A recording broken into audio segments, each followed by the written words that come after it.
इस वीडियो में जानेंगे हम सीएसएस ग्रिड के बारे में कि हम सीएसएस ग्रिड का इस्तेमाल किस तरीके से कर सकते हैं। हम इसमें ये भी जानेंगे हम उसको किस तरीके से रिस्पॉन्सिव और उसको किस तरीके से स्पैनिंग भी इसकी की जा सकती है। तो मैं आपको फटाफट बता देता हूँ कि हम इसका इस्तेमाल किस तरीके से करते हैं। तो मैं फटाफट एक लेआउट बना लेता हूँ और यहाँ पे आया मैं, यहाँ पे गिव डॉट कंटेनर लिखा और उसके बाद एंकर और उसके बाद गिव डॉट और एक आइटम नाम से क्लास बना लेता हूँ और उसके बाद यहाँ पर एक आईडी नाम से भी मैं क्लास बना लेता हूँ और उसे डॉलर, उसके बाद एक कर्ली ब्रैकेट और उसके बाद यहाँ पे मैं फिर से लिख देता हूँ और उसके बाद जस्ट इनटू मुझे 7 चाहिए तो मैं 7 पे क्लिक करके एंटर प्रेस करता हूँ। आप देख सकते हो मैंने यहाँ पे किस तरीके से एमिट लिखा अंडरस्कोर के साथ। div डॉट यानी मुझे एक आइटम चाहिए क्लास नाम से और एक आइटम चाहिए मुझे आईडी नाम से और उसके बाद डॉलर लगाया मैंने जो हमारी काउंटिंग चलेगी। उसके बाद नंबर मैंने लिखा अंदर और उसके बाद एंटर। आप देख सकते हो जैसे 7 चाहिए था, 7 पे क्लिक किया और एंटर प्रेस किया। अब देख सकते हो यहाँ पे आईडी पे काउंटिंग आ रही है। अगर आप चाहते हो यहाँ पे भी काउंटिंग आए तो उसके लिए आपको यहाँ पे बस डॉलर लिखना है और उसके बाद यहाँ पे 7 उसके बाद एंटर। आप देख सकते हो 1 2 3 4 5 6 7 यहाँ पे भी आ रहा है। आप देख सकते हो। चलिए फटाफट सीएसएस कीजिए। अब मैंने यहाँ पे लिख दिया डॉट कंटेनर और यहाँ पे मैंने दे दिया इसकी विड्थ दे देता हूँ एक, और कितनी दे दूँ मैं इसकी 700 पिक्सल दे देता हूँ। 700 नहीं 900 कर देता हूँ, 900 पिक्सल। इस तरीके से हाइट भी दे देता हूँ 900 पिक्सल। ठीक है। और अब यहाँ पे सबसे इम्पोर्टेंट पहले आपको लिखना है डिस्प्ले ग्रिड। ठीक है। और उसके बाद मैंने बोला है यहाँ पर कि मुझे कॉलम चाहिए और मुझे यहाँ पे कितने कॉलम चाहिए। तो उसके लिए मैं यहाँ पे बताऊंगा कि मुझे कितने कॉलम चाहिए। तो मैंने जैसे लिखा है ग्रिड टेम्पलेट कॉलम। आप देख सकते हो मैंने शॉर्ट में ग्रिड टेम्पलेट कॉलम यानी जीटीसी लिखा है। जैसे ही मैं एंटर प्रेस करूंगा तो मैं यहाँ बताऊंगा कि मुझे कितने कॉलम चाहिए। मैंने बोला कि मुझे 3 कॉलम चाहिए 250 पिक्सल के। मैं आपको अभी इसके शॉर्ट हैंड ही बताऊंगा कि हम इसका जो शॉर्ट हैंड है वो किस तरीके से इस्तेमाल कर सकते हैं। तो फटाफट अभी इन सबका छोटे छोटे डिब है उनको बना लेता हूँ। आइटम 1 जो बैकग्राउंड कलर है वो ले लेता हूँ मैं इसका एक्वा। अब इसी तरीके से इसे मल्टीपल टाइम्स इसे पेस्ट कर देता हूँ। ठीक है। इसका और कर देता हूँ काउंटिंग 2 3 4 5 6 7 इसका कलर डाल देता हूँ यहाँ पे मैं रेड येलो पिंक और इसको दे देता हूँ ब्लैक और इसके बाद ऑरेंज इसके बाद इसको पर्पल। मैं सेव करता हूँ। तो मैं दिखाता हूँ यहाँ पे किस तरीके से अभी शो हो रहा है। तो आप देख सकते हो कि यहाँ वहाँ पे हमारे 7 कॉलम्स आ चुके हैं डिफरेंट डिफरेंट कलर्स में। यानी मैंने यहाँ पे 3 कॉलम बोले थे, आप देख सकते हो पहला कॉलम, दूसरा कॉलम और ये तीसरा कॉलम आप देख सकते हो। और उसके बाद अब मुझे कितनी रो चाहिए तो मुझे वो भी बतानी पड़ेगी। यहाँ पे मैंने लिखा पहले ग्रिड टेम्पलेट कॉलम। अब इस तरीके से लिखना है ग्रिड टेम्पलेट रोज यानी जीटीसी। मैंने शॉर्ट हैंड में लिख दिया और उसके बाद मैं यहाँ पे कितनी रोज चाहता हूँ तो मैं यहाँ पे लिख देता हूँ मुझे चाहिए 4 रोज यानी कि 250 पिक्सल 250 पिक्सल 250 पिक्सल और उसके बाद 250 पिक्सल। आप देख सकते हो अगर आप चाहो तो इसे ज़्यादा भी कर सकते हो मगर यहाँ पे हमारे पास कंटेंट नहीं था इसीलिए नीचे नहीं आया। तो मैं आपको दिखाता हूँ कि यहाँ पे अब हम इसकी जो स्पैनिंग और जो डिज़ाइनिंग और जो लेआउटिंग वगैरह है वो हम किस तरीके से कर सकते हैं। अगर मैं यहाँ पे आपको दिखाऊँ, यहाँ पे मैं अगर मैं इसे मैं थोड़ा सा रेप्लिकेट कर दूँ तो मैं दिखाता हूँ। यहाँ पे देखना आपने यहाँ पे अपने आप पे चौथा जो रो है वो बन चुका होगा। आप देख सकते हो बन गया पहला दूसरा तीसरा चौथा। आप देख सकते हो। तो मैं इसे फटाफट यहाँ से हटा देता हूँ और अब हम चलते फटाफट इसे। तो आपने देखा कि हम इसे ग्रिड टेम्पलेट कॉलम के थ्रू से हम कितने कॉलम चाहते हैं उतने लिख दिया मैंने और उसके बाद यहाँ पे मैंने बोला ग्रिड टेम्पलेट रोज, यानी 3 रोज चाहिए मुझे। और इसी तरीके से अगर मैं चाहता हूँ कि यहाँ पर इसकी जो हाइट विड्थ होनी चाहिए वो 150 होनी चाहिए, इसकी होनी चाहिए 350, और आप चाहते हो कि जितना स्पेस रिमेनिंग रह रहा है यानी बचा हुआ है वो बचा हुआ आखिरी का कवर कर ले, तो आपको यहाँ पे डाल देनी ऑटो प्रॉपर्टी। जैसे ही मैं इसे सेव करूँगा मैं आपको दिखाता हूँ, आप देखना यहाँ पे डिफरेंट डिफरेंट कलर में ये आ रहा होगा, आप देख सकते हो डिफरेंट डिफरेंट कलर भी है और डिफरेंट डिफरेंट साइज भी है। यानी मैंने थर्ड वाले को बोला था जितनी स्पेस रिमेनिंग रह रही है तू ले ले, तो मैं आपको दिखा दूँ। जैसे मैंने 50 पिक्सल डाल दी और इसमें शुरुआत वाले में भी ऑटो, अब देखना ये ऑटो ऑटो ले लेगा, और जो बीच वाला है उसे खाली 50% ही 50 पिक्सल मिली स्पेस, आप देख सकते हो। उसी तरीके से अगर आप चाहते हो बार बार इस तरीके से नहीं लिखना तो आपको यहाँ पे लिख देना सिंपल रिपीट, यानी कि आपको कितना क्या क्या हिस्से में चाहिए। जैसे कि मैंने बोला मुझे 3 कॉलम चाहिए, ये 4 कॉलम, जैसे मैं लिख दूँ यहाँ पे 4 कॉलम चाहिए मुझे, ठीक है। तो मैंने उसके बाद लगाया फिर कोमा, उसके बाद मुझे बोला कितने साइज के चाहिए, तो मैंने यहाँ बोला मुझे 120 पिक्सल के चाहिए। यहाँ पर मैं अगर मैं यहाँ पे ऑटो डाल दूंगा ना तो ये अपने आप ही डिवाइड हो जाएगा। मैं आपको दिखाता हूँ, आप देख सकते हो यहाँ पे 4 कॉलम बन चुके हैं। अगर मैं वहीं पे ही यहाँ पे डाल दूँ 1 FR, 1 FR का मतलब होता है कि सभी में ही इक्वल इक्वल डिवाइड कर दो, यानी 1 फ्रैक्शन। अब देखना यहाँ पे सभी में भी इक्वल इक्वली पार्ट्स में डिवाइड हो चुका है। और उसके बाद यहाँ पर उसी तरीके से मैं यहाँ पे भी रोज में भी डाल दूंगा रिपीट, यानी कि उसके बाद मुझे कितनी रोज चाहिए, तो मैंने बोला मुझे 3 रो चाहिए, और उसके बाद कितने साइज की, मैं यहाँ पे भी मैं डाल देता हूँ 1 FR, और इसी तरीके से मैं यहाँ पे 3 कॉलम कर देता हूँ, ठीक है। अब मैं दिखाता हूँ किस तरीके से प्रेजेंट हो रहा है। अब आपको चाहिए इनके बीच में स्पेस, मैं यहाँ पे 2 कॉलम और बढ़ा लेता हूँ ताकि अच्छे से दिखे, और यहाँ पे 1 डाल देता हूँ और उसके बाद नीचे 9,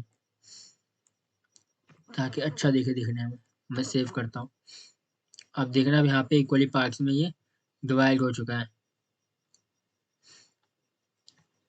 अब देख सकते हो कि यहाँ पे भी ये अच्छा 8 और 9 थे, मैंने भी कलर दे दिया, इसी वजह से यहाँ पे ये नहीं आ रहा था सही से। 7th एंटर कंट्रोल यहाँ पे मैं दे देता हूँ 10 और इसको दे देता हूँ टोमेटो। जैसे मैं से फॉर्मेट डॉक्यूमेंट पे क्लिक करता हूँ, सेव करता हूँ और चलता हूँ अपने इस वाले पे, तो आप देखना ये आया क्यों नहीं। तो यहाँ चाहिए था ID 7 8, अच्छा यहाँ पे 77 लिखा हुआ है तभी नहीं आ रहा था। 8 9 क्या हो गया यहाँ पे 8। अब ये सेव करते हैं फटाफट और चलते हैं अब इस वाले पे। अब देख सकते हो यहाँ पे सब हमारे फुलफिल हो चुके हैं। अब फटाफट से इनके बीच में अगर मुझे स्पेस चाहिए तो मैं यहाँ लिख दूंगा क्या, ग्रिड गैप। जैसे कि मैंने लिखा ग्रिड, अगर मुझे कॉलम में स्पेस चाहिए तो मैं लिखूंगा ग्रिड गैप, उसके बाद लिखना है मुझे कॉलम, यानी ग्रिड कॉलम गैप। अगर मुझे कॉलम में स्पेस चाहिए तब, तो मैं यहाँ पे ले लेता हूँ 20 पिक्सल की। अब देखना यहाँ पे खाली जो स्पेस है ना कॉलम में गैप, कॉलम कॉलम में आ रही है, आप देख सकते हो, दिख रहा है आपको। उसी तरीके से अगर आपको रो में चाहिए तो आपको इसकी जगह आप लिख देना ग्रिड रो गैप। अब देखो जैसे ही मैं यहाँ पे भी 20 पिक्सल डालूंगा तो ये इक्वली पार्ट्स में यहाँ से भी आने लगेगा। अब देखो हर साइड से इक्वली इक्वली स्पेस आ रहा है। आप चाहो तो कहीं से भी कम ज़्यादा कर सकते हो, जैसे कि मैं यहाँ पे से 18 से 60 पिक्सल कर दूँ और यहाँ पे सेव करूँ, तो आप देखना यहाँ पे बहुत ज़्यादा स्पेस आने लगेगा रो साइड से। और वहीं पे अगर आप नहीं चाहते इसे मल्टीपल टाइम्स लिखना तो इसकी जगह आप ले सकते हो डायरेक्ट क्या, ग्रिड गैप। जैसे कि ग्रिड गैप, पहला है कॉलम और दूसरा है रो। जैसे ही मैं लिखूंगा आपको दिखाता हूँ अब किस तरीके से प्रेजेंट हो रहा है, आप देख सकते हो।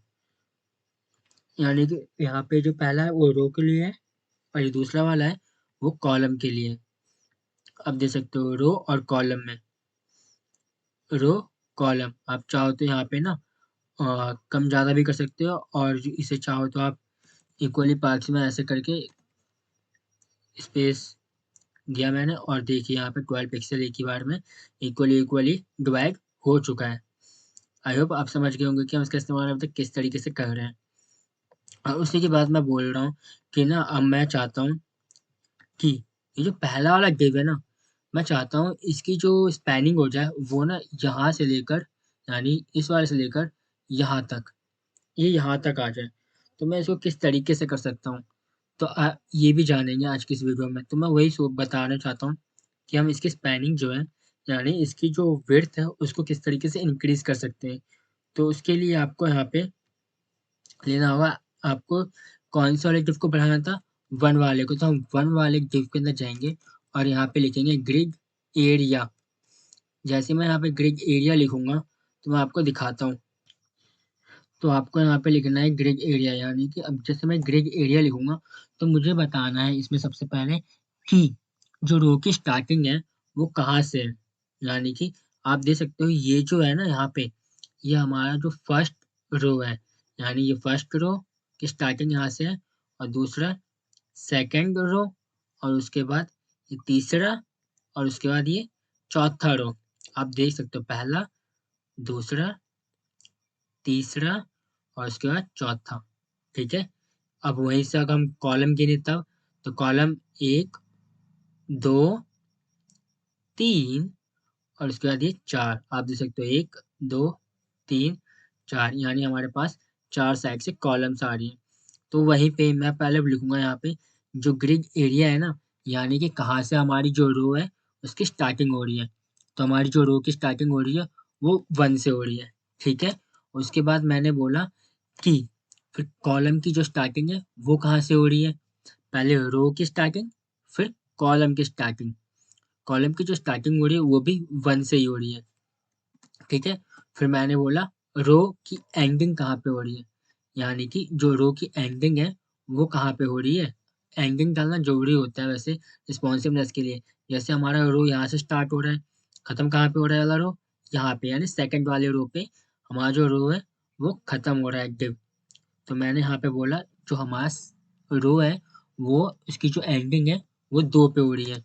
उसी तरीके से कॉलम की एंडिंग कहाँ पे हो रही है, हम लोग कहाँ तक चाहते हैं इस div को बढ़ाना, हम चाहते हैं ये यहाँ तक आए, यानी कि आइटम 2 की जो स्पेस है उसे भी ले लें। इसी तरीके से मैं बोला कि यानी कॉलम 1, कॉलम 2, कॉलम 3, यानी 3 तक बढ़ाना है। तो मैंने यहाँ पे डायरेक्ट लिखा 3, और जैसे ही मैं अब इसे सेव करूँगा तो मैं दिखाता हूँ कि वो अपनी उस जगह को कवर कर चुका है। यानी पहले रो की स्टार्टिंग, फिर कॉलम की स्टार्टिंग, फिर रो की एंडिंग, और फिर कॉलम की एंडिंग। तो मैं आपको दिखाता हूँ किस तरीके से अब शो हो रहा है। आप देख सकते हो जो ग्रिड की जो विड्थ है, यानी उसने अपने साइज को बदल दिया, यानी कि उसने 2 बॉक्सेस के बराबर की स्पेस लेना शुरू कर दिया। आप देख सकते हो। अब उसी तरीके से अगर मैं बोलूँ कि जो हमारा, आप देख सकते हो कि नीचे वाले को जो स्पेस नहीं मिल रहा था, तो उसने अपने हिसाब से यहाँ पे स्पेस ले लिया। अगर मैं यहाँ पे रो को बढ़ा दूँ, यहाँ पे 3 लिखा है मैंने, अगर मैं यहाँ पे 4 लिख दूँ तो आप देखना वो अपने आप ही ऑटोमेटिक वहाँ पे जो साइज है वो आ जाएगा। आप देख सकते हो। उसी तरीके से मैं अगर चाहता हूँ कि जो 3 नंबर का डिव है, अब मैं 2 को छोड़कर 3 या 3 को लेते हैं, मैं बोलता हूँ कि जो 3 है ना वो यहाँ से लेकर 6 वाले यहाँ तक आ जाए, यानी कि मैं चाहता हूँ ये यहाँ से लेकर 2 डिव की स्पेस ले ले। तो किस तरीके से करूँगा, तो मैं जाऊँगा अब आइटम 3 में, और यहाँ पे लिखूँगा ग्रिड एरिया, और मैंने बोला जो रो की स्टार्टिंग है, यानी कि जो रो की स्टार्टिंग है वो कहाँ से करनी है, हमें हमें किसे बढ़ाना है, 6 वाले को। ओ सॉरी, जो हमें बढ़ाना है वो 6 वाले को बढ़ाना है। तो मैंने बोला कि हमें यहाँ से स्टार्ट करना है, यानी स्टार्टिंग कहाँ से हो रही है रो की, पहला, दूसरा, तीसरा, यानी रो की स्टार्टिंग कहाँ से हो रही है, तीसरे से, और खत्म कहाँ पे हो रहा है, चौथा और पांचवा, यानी कि 5वें रो पे उसकी एंडिंग हो रही है। यानी चौथे से स्टार्ट, मैंने लिखा चौथे से स्टार्ट हो रही है। ठीक है, और उसके बाद जो कॉलम की जो स्टार्टिंग है वो कहाँ से हो रही है, पहले से हो रही है, उसी तरीके से जो हमारी रो की एंडिंग है वो कहाँ पे हो रही है, 5वें नंबर पे, और जो कॉलम की जो एंडिंग हो रही है वो कहाँ पे हो रही है, दूसरे नंबर पे। मैंने अभी सेव नहीं किया है, मैं आपको दिखाता हूँ। पहला रो, दूसरा रो, तीसरा रो, यानी तीसरे रो से स्टार्टिंग, चौथा और पांचवा, यानी कि यहाँ तक आना चाहिए हमारा 6 वाला, 2 डिव के बराबर। उसी तरीके से कॉलम की स्टार्टिंग कितनी से हो रही है, कॉलम 1, कॉलम 2, यानी कि कॉलम 1 से स्टार्ट और कॉलम 2 पे खत्म है। तो मैं भी यहाँ पे आके सेव करता हूँ और दिखाता हूँ किस तरीके से ये शो हो रहा है। और कुछ नहीं हुआ, कैसे, जैसे कि मैंने बोला चौथे रो से स्टार्ट है, पहले कॉलम से स्टार्ट है, 5वीं रो पे एंडिंग है, और सेकंड कॉलम पे एंडिंग। अच्छा, ये मैंने गलती से नंबर 2 वाले पे दे दिया, जबकि मुझे देना था 6 वाले पे। अब मैं सेव करके दिखाता हूँ आपको अभी किस तरीके से प्रेजेंट होगा। और ये वर्क नहीं कर रहा, क्यों नहीं कर रहा। ग्रेजुएट चौथे से स्टार्ट, पहला कॉलम, 5वें पे रो की एंडिंग, और दूसरा कॉलम। 6 वाले पे दिया था ना, कहाँ के 6, ये रहा। तो मैंने सही तो लिखा है, गलती कहाँ हो रही है इसमें। चौथे से स्टार्ट, पहला, दूसरा, तीसरा, सॉरी तीसरा रो डालना था, मैंने गलती से उसमें चौथा डाल दिया, और तीसरे से डाला और उसके बाद सेव किया। अब दे सकते हो, हाँ, जो हमारी जो हाइट है वो बढ़ चुकी है, अब दे सकते हो। मैंने यहाँ पे रो की स्टार्टिंग गलत तरीके से डाल दी थी, इसी वजह से वो नीचे सरक गया। अब मैं बताता हूँ आपको कि आप समझ गए होंगे कि हम इसका इस्तेमाल किस तरीके से कर सकते हैं। आप देख सकते हो, आप चाहो तो किसी को भी इनकी जो हाइट और जो विड्थ है वो आप इंक्रीज, यानी घटा बढ़ा दोनों सकते हो। अगर आप चाहते हो कि मैं एक और की बढ़ा के दिखाऊं, जैसे कि मैं नंबर 2 वाली के ले लेता हूँ, और मैं चाहता हूँ कि ये पूरा यहाँ लास्ट तक आ जाए, यानी कि यहाँ से स्टार्ट हो और ख़त्म कहाँ पे हो, बिल्कुल लास्ट पे, 9th वाले के बराबर, यानी कितने डिव, 1, 2, 3, 4, 4 डिव की सी स्पेस दिलानी है मुझे। तो हम किस तरीके से करेंगे, यानी कि रो की स्टार्टिंग कहाँ से हो रही है, फर्स्ट पे, और जो एंडिंग हो रही है वो कहाँ है, एकदम लास्ट। और आपको ध्यान रखना, जब आपको काउंटिंग करने में दिक्कत आए ना, एकदम लास्ट में जब जाना हो, तो आप डायरेक्ट ना लास्ट वाली जगह -1 डाल देना, वो वहाँ पे प्रॉपर तरीके से वर्क करेगा। -1 का मतलब होता है एकदम लास्ट। उसी तरीके से आप कॉलम में भी -1 डाल सकते हो लास्ट में। उसी तरीके से मैं बोलता हूँ यहाँ पे कि मुझे यहाँ पे रो की स्टार्टिंग फर्स्ट से स्टार्ट करनी है और एंडिंग -1। और उसी तरीके से मैंने बोला कॉलम की स्टार्टिंग कितने से करनी है, तीसरे से, फर्स्ट, सेकंड, थर्ड, यानी तीसरे से स्टार्ट हो गए लास्ट तक, यानी -1। चलिए अब मैं फटाफट दूसरे में भी यही प्रॉपर्टी दे देता हूँ। मैंने इसे कॉपी किया, Ctrl+C, और दूसरे वाले में गया और यहाँ इसे पेस्ट कर दिया, यानी कि रो की स्टार्टिंग पहले से और कॉलम की स्टार्टिंग तीसरे से, और उसके बाद यहाँ पे जो है रो की एंडिंग -1 डाल दिया मैंने, आप देख सकते हो, और जो कॉलम की एंडिंग है उसे भी -1 डाल दिया। और इसे सेव करके दिखाता हूँ आपको किस तरीके से ये शो हो रहा है। आप देख सकते हो ये इससे पूरे स्पेस को कवर कर लिया है, आप देख सकते हो यहाँ पे। आई होप आप समझ गए होंगे कि हम लोग कैसे कर रहे हैं ये सब चीज़ें।